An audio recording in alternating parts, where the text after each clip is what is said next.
Welcome back to Programming with Qt Widgets. In this 31st episode, we'll now focus our attention to a class, namely QMainWindow, and the associated classes to that.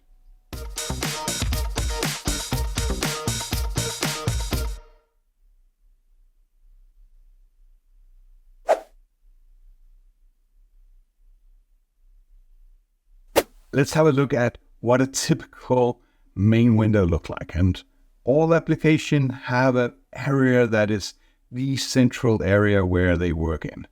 It has been discussed a bit forth and back whether you should have more than one main window in your application, but at least you should have a very good reason if you want to have several main windows, because you will likely confuse your users if you have multiple places where you have a menu bar, for example. Of course, they will think that that is the core central place. Obviously, if your application is something your users will work with years in and out, they will get used to that still, but the learning curve might still be slightly steeper. What we see here is a typical application. And what we have up here at the top is the menu bar. We have two toolbars. Then we have an area in here, which is the central area of your application. We refer to that in lingo of QMainWindow as the central widget. And down at the bottom, we have a status bar. And sometimes over on the edge here, there might be indicators like a small floppy disk indicating that you have unsaved data or similar. And as you can see in here, we actually do have a docking system in this main area here. That's not a required, and actually, well, I'll get back to that in a short time. Other things you might have in your typical application is a setting. So what was the size of the window when you closed it down the last time? For that, we have QSettings. You might have resources. So instead of the images just being loaded from disk on startup, you might compile them in.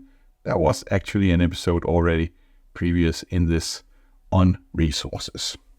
You might have translations. So the application might be translated to different languages. They might be resources in your application too, but we'll talk about the process of translation later in this series. And finally, of course, loading and saving documents. Well, if your application weren't able to load or save stuff, well, could be even a media player would be loading in what was to be shown. So that's almost also a given. And of course, as the slide here says, this is far, far from a complete list.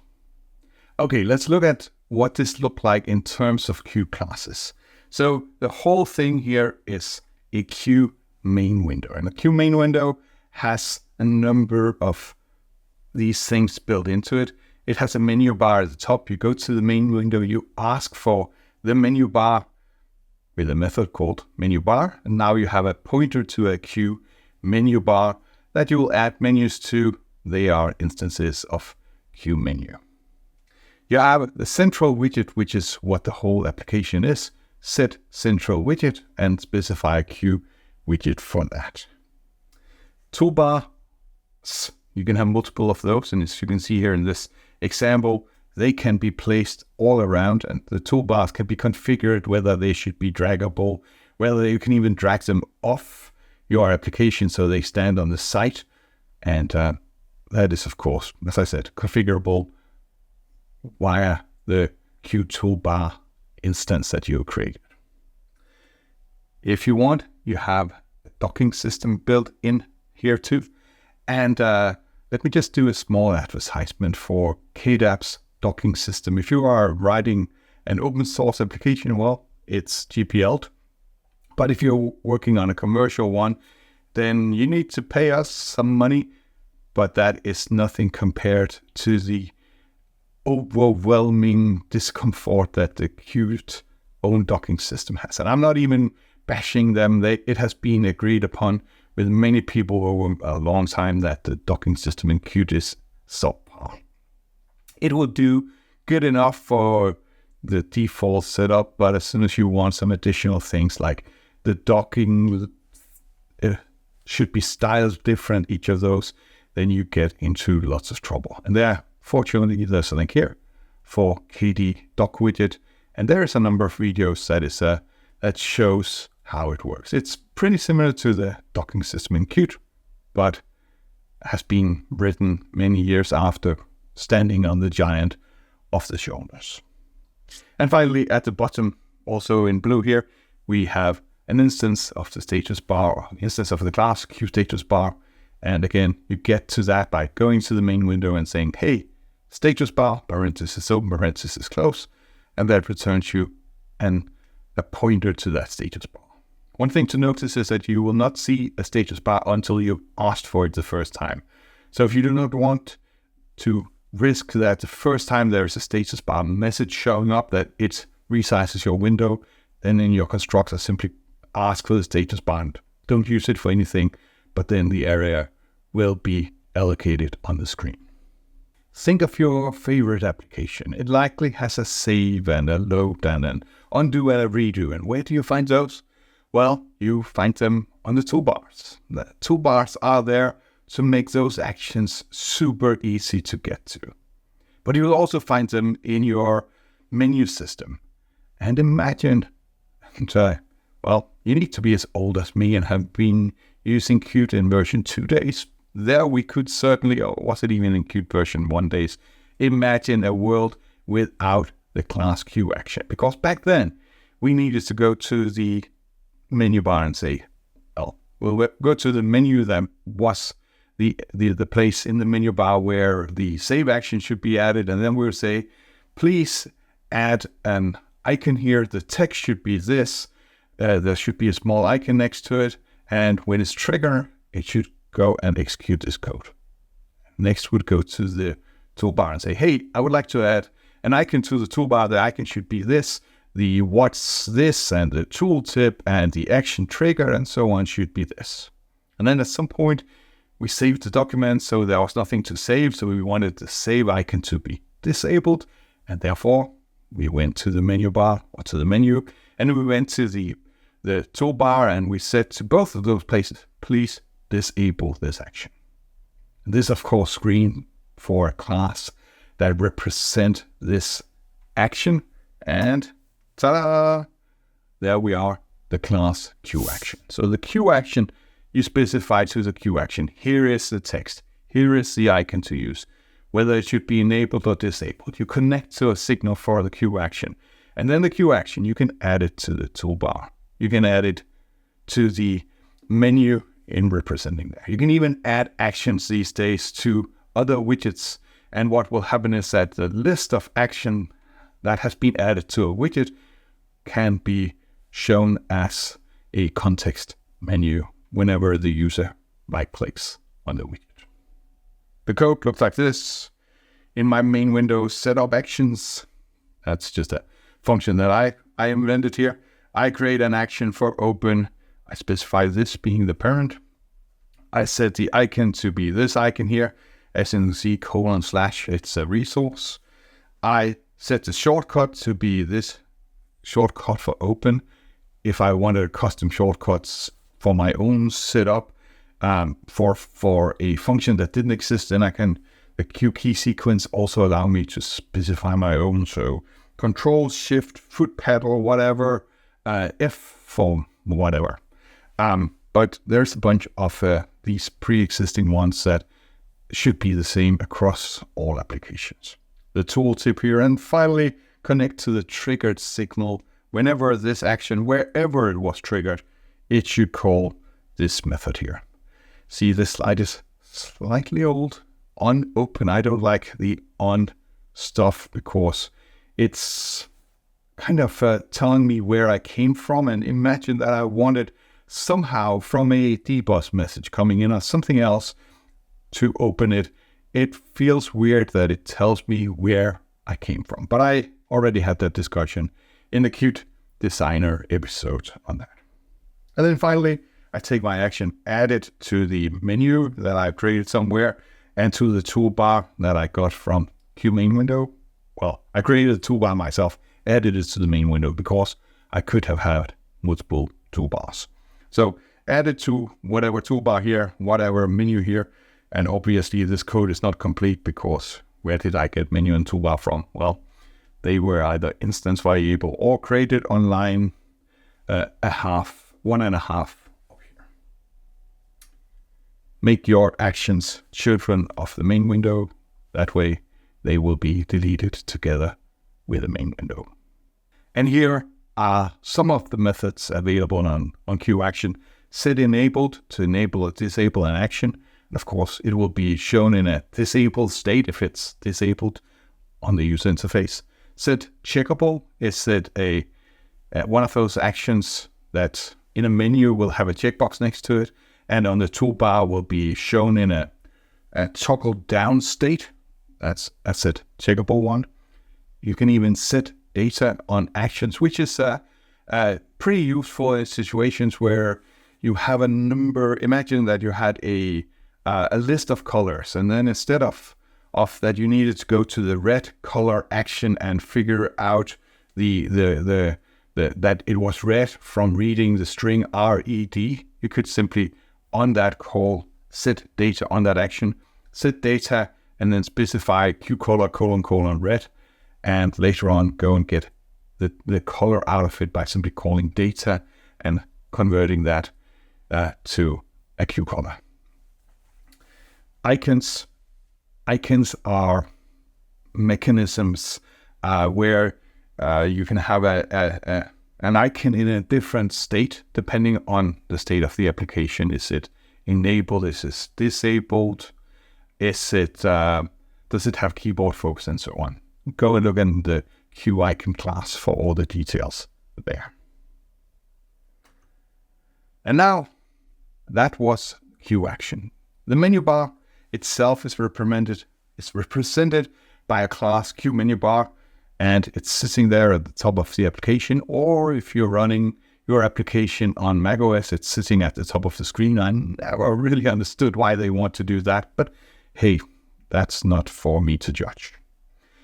A menu bar consists of a number of menus. So you add a menu to a menu bar by creating an instance of a QMenu. And QMenus is what you see over here. That's the actual thing that you pull down from a menu bar. You can drag them off. That's a facility of QMenu. You can have submenus in menus, obviously. And the code for setting it up is simply go to the Q main window, ask it for its menu bar. Now you have a pointer to the menu bar, and you add menu with a file or with a string here. That's why we got the file, and the ampersand that is in front of F makes it possible to Alt F to get to that one. Then add the actions to your menu as you see fit. And you can create submenus like this.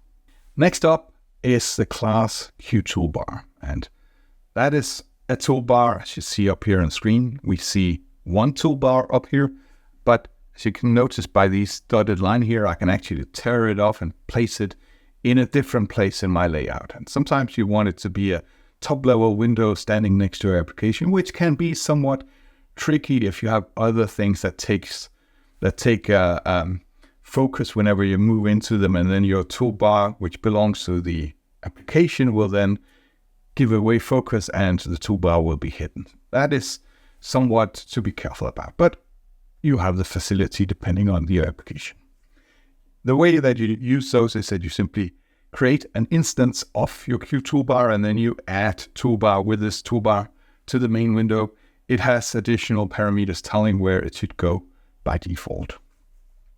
Add toolbar break, I actually have no idea what it does. I looked in the documentation, and the documentation said, well, it will add a toolbar break. I think it means that if you have a number of toolbars, that they will be pushed to each side of the user interface. But in the comment below, teach me, please. I couldn't be bothered looking it up in more detail. On the toolbar, I add my actions as we saw before. And I can even add widgets on the toolbar. You know, the usual selecting the size of your font with a spin box that could be on a toolbar, for example. And all in all, it looks like something like this. I create my toolbar by add toolbar. Did I say up here that I thought that you would create an instance. Maybe you can that too. Otherwise, add toolbar. Here's the title of the toolbar, which you might show in tooltips, I imagine. Add action, my action that I want on my toolbar. Add separator. That is what you see here. It's not this toolbar break. This is just a separator I have on that one toolbar. And then even add widget.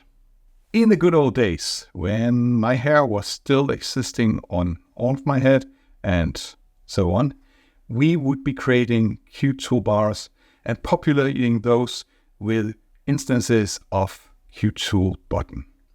Of course, you don't do that anymore. Today, we'd use a Q action, but behind the scenes, Q action will do exactly that, populate it using Qt tool button. The difference between a Qt tool button and a Qt push button is simply the styling of it. How wide is the button? A push button has a bit of extra space on the side of the text, while a Qt tool button is much more narrow. Qt tool button actually is very useful for exactly these kind of menu buttons. And let me just show you an example of this. So I create an instance of a Qt tool button. I set the default action to be action. That is shown on line 0 up here, obviously. Action is just the default action when you just click the tool button. But you can also add a menu. So if you have a Q menu instance, as we obviously have here called menu, then button set menu. And now using this set pop-up mode, you configure when should I actually see the menu. And if you do not have a default action, instance might be what is most useful there.